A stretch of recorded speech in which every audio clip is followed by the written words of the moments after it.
দরুদ পড়লে কি পরিমাণ লাভ।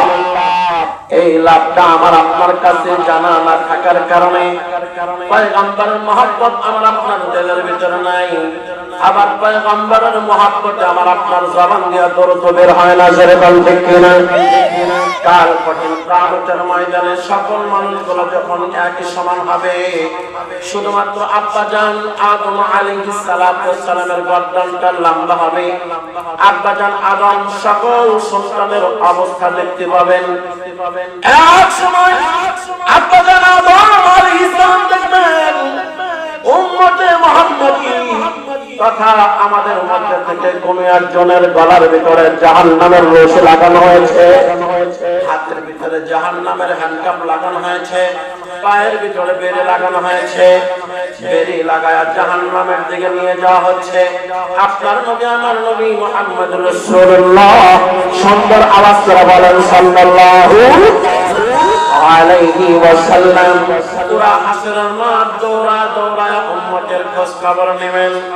একবার পশ্চিম দিকে দৌড় মারবেন, ওখান থেকে আবার পূর্ব দিকে চলে যাবেন, দক্ষিণ দিকে চলে যাবেন, উত্তর দিকে চলে যাবেন।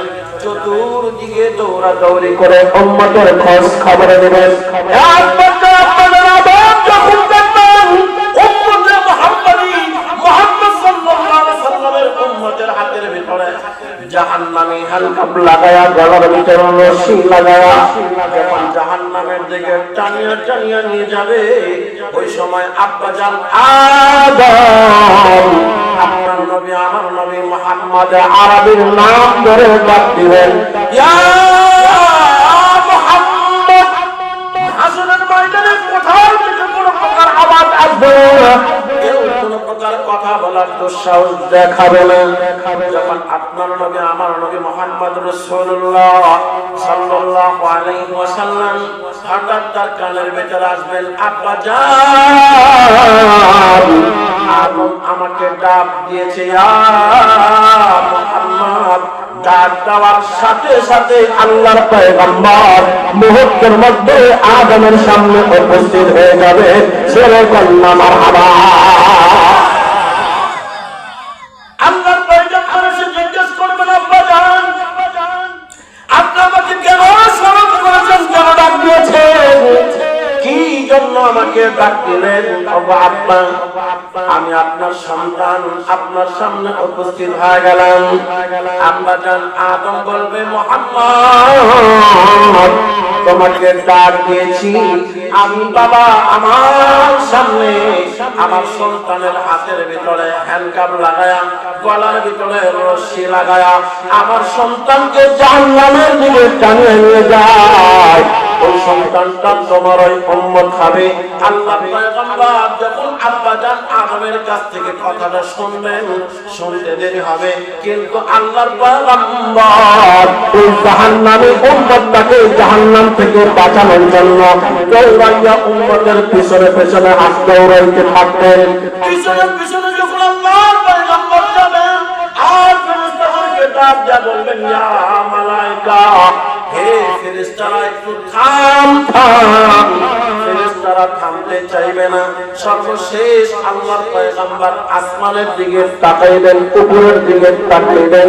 উপরের দিকে যখন তাকাইবেন আল্লাহ পাকের কুদরতি দিলের ভিতরে রহম আসবে। এবার ফেরেশতাদেরকে লক্ষ্য করে বলবে, হে ফেরেশতারা আর সামনে কদম মারবি না, পিছনে তাকা দেখ। হাবিবুল্লাহ আমি আল্লাহর বন্ধু মুহাম্মদ দাঁড়ানো। জোরে কন্যা মারহাবা। আর এক কদম সামনের দিকে যাবি না। ফেরেশতারা দাঁড়ায় যাবে। আল্লাহর পয়গম্বর বলবেন, ফেরেশতারা কেন আমার এই উম্মতের গলার ভিতরে রশি লাগাইলা, কেন আমার উম্মতের হাতের ভিতরে হ্যান্ডকাপ লাগাইলা, পায়ের ভিতরে কেন শেকল লাগাইলা? এবার ফেরেশতারা বলবে, ওগো আল্লাহর পয়গম্বর হাবিবুল্লাহ, আপনার এই উম্মতের 60 বছরের নেক আমল আর 60 বছরের গুনাহ দুইটাকে ভাগ করিয়া নেক আমলের পাল্লায় নেক আমলগুলো উঠে দিয়েছিলাম, আর গুনার পাল্লায় গুনাহ উঠে দিয়েছিলাম। যখন ওজন করলাম ওজন করতে গিয়ে দেখলাম নেক আমলের পাল্লাটা হালকা হয়ে গেছে, গুনার পাল্লাটা ভারী হয়ে গেছে। একবার নয়, দুইবার নয়, একাধিকবার ওজন করে আমরা লক্ষ্য করেছি তার নেক আমলের পাল্লাটা হালকা, গুনার পাল্লাটা ভারী। এই জন্য জাহান্নামের হ্যান্ডকাপ হাতের ভিতরে লাগায়া, গলার ভিতরে রশি লাগায়া, পায়ের ভিতরে বেড়ি লাগায়া জাহান্নামের দিকে নিয়ে যায়। আল্লাহ পয়গম্বর বললেন, ও ফেরেশতারা, আমার উম্মতকে মিজানের কাছে নিয়ে যাও, পাল্লার কাছে নিয়ে যাও। পাল্লার কাছে নিয়ে আমি পয়গম্বরের সামনে তার নেক আমল আর গুনাহ ওজন করো। এবার ওই লোকটাকে, আল্লাহর বান্দাকে এবার পাল্লার পাশে নিয়ে আসা হবে। তার নেক আমলগুলোকে নেক পাল্লায় দেওয়া হবে আর গুনাহগুলোকে গুনার পাল্লায় দেওয়া হবে। এই সময় দেখা যাবে নেক আমলের পাল্লাটা হালকা হওয়া শুরু হবে, নেক আমলের পাল্লাটা ভারী হওয়া শুরু হবে।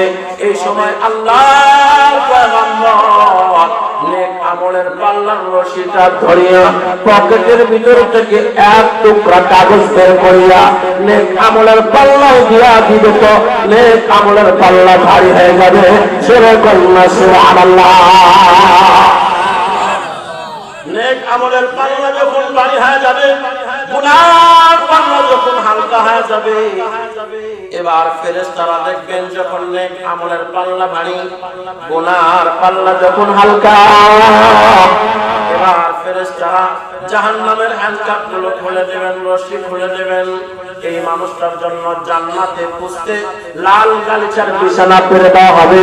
এবার এই উম্মতটা আল্লাহর পয়গম্বরের দিকে তাকায় থাকবে, আল্লাহর পয়গম্বরকে চিনবে না, জিজ্ঞেস করবে আপনাকে তো চিনলাম না, আমি এই মাঠের ভিতরে আমার আব্বার কাছে গিয়েছিলাম, আমার আব্বা আমাকে চেনে নাই, মার কাছে গিয়েছিলাম, মাও আমাকে চেনে নাই, আমার স্ত্রীর কাছে গিয়েছিলাম, স্ত্রীও চেনে নাই, আমার সন্তানের কাছে গিয়েছিলাম, কেউ আমাকে চেনে নাই, খেলার সাথী, পড়ার সাথী, বন্ধু বান্ধব তাদের কাছেও গিয়েছিলাম, কেউ আমাকে চেনে নাই।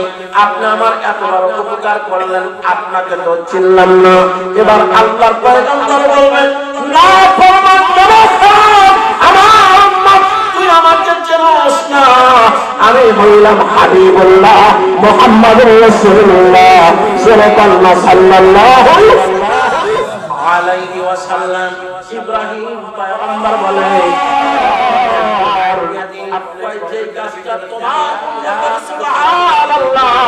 বলার কারণে এই জান্নাতের ফাঁকা জায়গায় হবে, এই গাছটা কত বড় হবে, এই গাছটা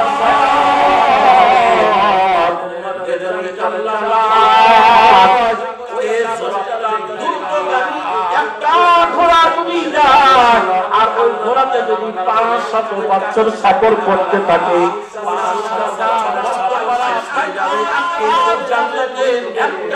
একটা ছায়া শেষ হবে না। সুবহানাল্লাহ।